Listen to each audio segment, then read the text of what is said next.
Turn to some breaking news. That's right. We've been following the case of that missing mother in Newberg and Dundee. Let's take a listen. On what we know so far. On July 25th, 2014 at about 5 a.m., Jennifer was reported as missing. She left the residence about 5:45 in Dundee, the home. She was spotted at a local bank with very good video. That was at just before 6 o'clock, withdrawing money. Very good video. We have not released that yet. We just got that this morning. Then she was seen on video, which most of you have, at 5:40. Excuse me, about 6:10, 6:09, somewhere in there, getting fuel in the family vehicle. That is a 1999 Lexus SUV, license plate WXH011. And as many of you know, about 6:20 or 6:25, her cell phone was turned off. Special Investigations Unit picked this up Friday. Obviously, you know the things that we've talked about: banking institutions, cell phones, things like that. Companies are not working. However, detectives were on it from the very beginning. Detectives worked all day Saturday and Sunday to establish timelines, talk to family, and just get to know Jennifer and her habits. Many tips have come in, and we've been able to follow up on quite a few of them. And I think the family is getting inundated also with good intentions. However, it's starting to get overwhelming, so we'd like to divert all of those to the police department. You can contact myself or email my phone, 503-537-1246, and we'll try to alleviate some of the pressure. They'd like to just be a family and work on caring for each other. Ms. Huston's husband, Kallen, has been on the news. He's been very forthcoming with information, has done everything we've asked, been in contact with detectives, been interviewed. One of his kids have been interviewed, the oldest, the 6-year-old. And again, any tips or leads should probably be funneled to the police department. I think a few of the family members would like to say a few things. So with that, I'll step back and let them talk. Thank you, Jeff. I'd like to say first of all, thank you for all the support that we've received from the community. We have amazing neighbors and friends and people that I don't even know helping. We've exercised every option that we can think of as of right now. We've had tons of volunteers spreading the flyer. Can I get a flyer from somebody, please? You've probably all seen this flyer. It's "Have you seen me?" We've posted it everywhere. It's got a clear picture of my wife Jennifer, a picture of the car. We've put this information up on a Facebook page by the titled "Find Jennifer Huston." We've recently we're putting together a fund for a reward upon her safe return. I ask that anybody helping us, regardless of what area that they're in, that they look off to the left and off to the side of the highways. Her car is very large, and it would wipe out any shrubs or potential small trees. I have the feeling maybe she's in a ditch somewhere. Also, I would ask that people maybe just look behind buildings, look in somebody's backyard for her car. That is the last known car she was driving, and I'd like to also stress that this is totally unlike her. She's a devoted mother. She's just a very good person, and for her to do something like this is completely out of the norm. All of her friends would agree, and I appreciate the support. Any lead that we can get, whether big or small, we ask that they call the police department, specifically Newberg, but any police department, I guess, for that matter. We'll follow up on every lead, and I've got a lot of confidence in the detectives and the police force here. That's all I have to say. Jeff, you mentioned that she withdrew money from the ATM on Thursday evening. Was it an unusually high amount of money? Not at all. It was a very small amount. Is there anything that would lead you guys to believe there was foul play involved in this? Not right now. Right now, it's a missing persons investigation. With obviously, her leaving and not contacting anybody is suspicious in that regard. But we're keeping all of our options open, certainly. But we don't have anything to suggest foul play. Did she contact anybody at the gas station other than the person who may have filled up the form? Unfortunately, the gas attendant was brand new first day, so didn't really recall a whole lot. I can tell you, detectives have viewed the video, which is much better quality from the bank, the credit union, and it's very clear. There's nobody else in the car but her. And that's 10 minutes before she went to the gas station. In regards to the cell phone, prior to being turned off, have you been able to identify a location or last ping or transmission of that cell phone? We're still working on that. Unfortunately, like I said, Monday we have to deal with subpoenas and things like that to get that information. It's not as easy as just calling them up and having them give it to you. We've got to obtain subpoenas, and we're working on that process right now. Jeff, I'm not sure if this is a question for you or Kallen, but would there be any reason that she just wanted to get away to clear her head? Were there any, tough times, between a husband and wife that, happen quite often? I mean, any reason that she'd want to get away for a while?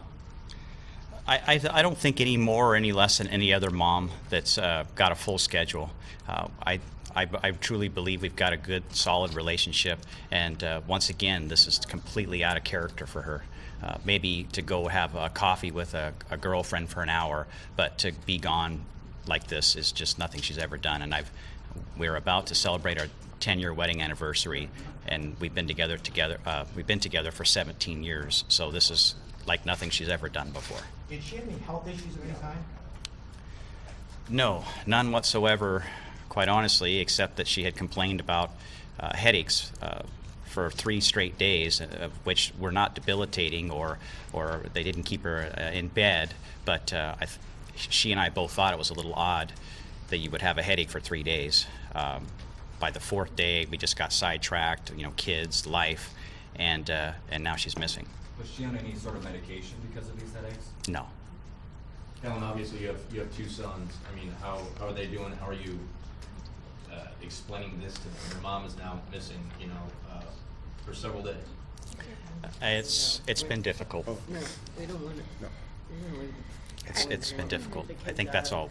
Yeah, You had a question? Yeah, Captain, were you able to tell from the video at the gas station if she was by herself or if there was anyone else in that? I can tell you 10 minutes before that she was, at least, we can't see into the vehicle, but you can see through the windows and stuff like that. And I have nothing that says that there was anybody else in the car. We talked to the gas attendant, and there wasn't anybody else that he can remember. Can you talk about the alert system? Is this nationwide, and or police stations all across the country now looking for her car? What's the process? Yeah, we put out a flyer regionally, and then also, as you guys know, the vehicle's entered. She's entered as a missing person, missing and endangered. So anybody that comes across the vehicle, or anybody that runs a plate, anybody that comes across her, there'll be an automatic pop-up. When she left the house, can you describe maybe her demeanor, her conversation with you, what she said, if anything, and her plans? She was just running errands. It was nothing that was really out of the norm. Did she have a headache? Was the headache intermittent or consistent, or was she having a headache when you last saw her? It was kind of more of a consistent, something that she complained about, but it wasn't so alarming that it was something that we would have gone to the doctor for. But now I think about it, and for anybody to have a headache for 3 days is probably, it's not normal. Well, certainly wasn't normal for her. Was she still experiencing that was last time you saw her? No, Thursday morning or Thursday when I got home, there was no discussion of it. Mr. Huston, I think she's from the Washington area. Does she have contacts in any other states where you're reaching out to, thinking she may have gone to those other areas outside of Oregon? Yeah, she's got friends. We have friends in Japan. We have friends in Malaysia. We have friends in Texas. We have friends everywhere, and we've reached out to everybody that we know that knows her to see if there's some avenue there. But it's led to nothing. At what point on Thursday night did you start to worry and realize that this was, that she was home? I was taking care of the boys, so I got sidetracked, bath time, reading time, etc. It was probably about 9:30 before I kind of started to become alarmed. It was after I was starting to put the boys down to bed. I think that's about all I'd like to say for today. Captain, a question for you. Yeah. The phone you said was turned off, the battery died, or? Yeah, I may have misspoke. Basically, it's no longer sending signals, so that probably would have been a more accurate statement. Is it's no longer active. And Captain, what are your teams doing? Are they searching any kind of rural areas in this area? What are you doing here locally? We're following up on leads as far as we're obviously trying to get subpoenas for cell phone records, bank records, any kind of video that could give us a direction, anything like that.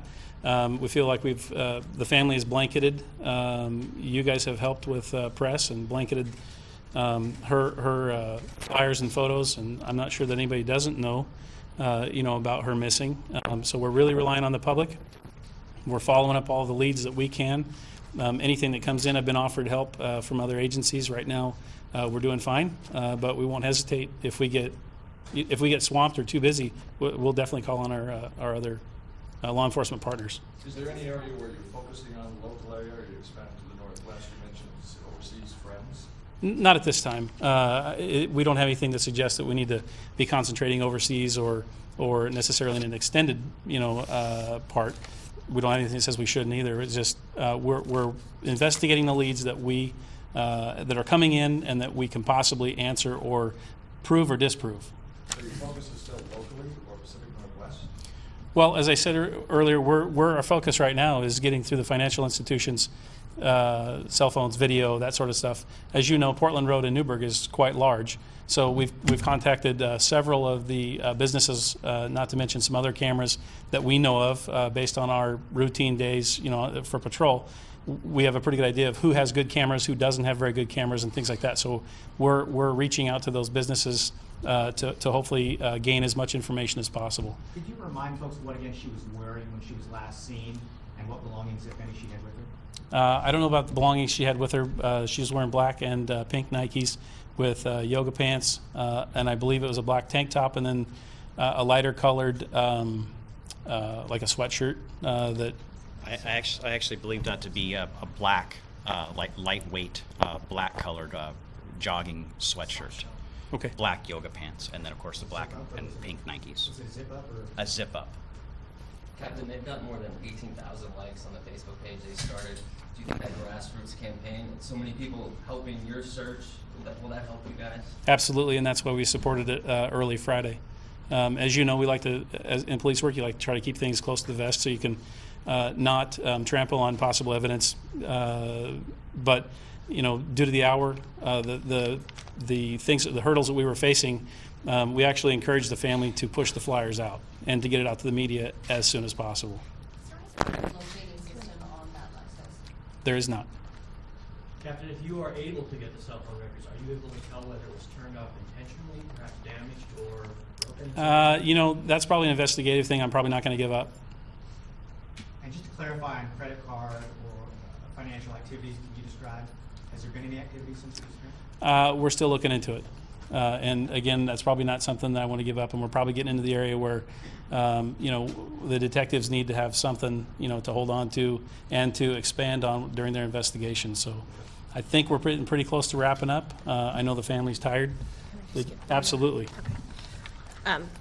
Hi, I just wanted to share in regards to the question with the Facebook page. We are getting a lot of support from the community, and we really, really, really appreciate that. A lot of folks have been asking about a place or a way to gather, and they were kind of trying to coordinate that on their own. And we have Pastor Zach Elliott from Hillside Church in Newberg is leading the charge, and they're going to do an open to the community service and kind of prayer session tomorrow night, so Tuesday night at 7 p.m. Again, Hillside Church in Newberg. So if anyone from the general community just wants a place to kind of gather and share in prayer, sharing thoughts and good wishes, then that's something that we certainly invite people to come and attend. And again, just keep spreading the word and sending positive thoughts. Thanks. Kallen, before you all go, can you introduce who you have supporting you here? Family members? Yeah, these are all family and friends. I'd like to introduce Yeah. Marty Turner and Debbie Turner, Jennifer's parents. They've been very supportive.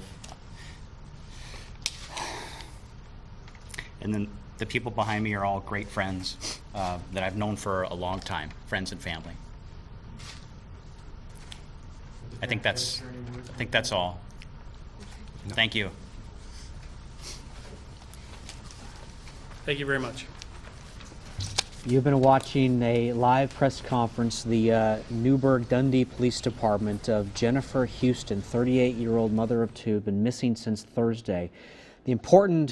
About three important points. She was last seen on Thursday at the Circle, well, not last seen, but she was seen at the Circle K in Newberg gassing up. Then she was seen at the bank, and then her cell phone was shut off, stopped working around 6:20 p.m. on Thursday evening. And we've been listening to her husband. You see him right there, Kallen, talk about how it would be completely out of character for her to just take off. They have two young children, one 2 years old. He was tearing up as he talked about her and the type of person that she is. He also mentioned that she has this 1999 Lexus SUV that she was in, and he's asking people to look on the sides of roads or just anywhere where maybe she drove off the road perhaps and she's in a ditch somewhere, is what he said, that maybe the car is in a ditch somewhere and that someone just hasn't spotted it. He talked about how she had a headache as well for about 3 days in a row. And that's something that hadn't occurred to him before, but now that he's thinking about those things, and those types of things come up when someone goes missing. And they talked about the Facebook page. It's Find Jennifer Huston, Huston, Find Jennifer Huston on Facebook. Already has 12,000 likes on there. We'll have more on this as soon as we get more information. Of course, we will bring it to you. But still to come tonight,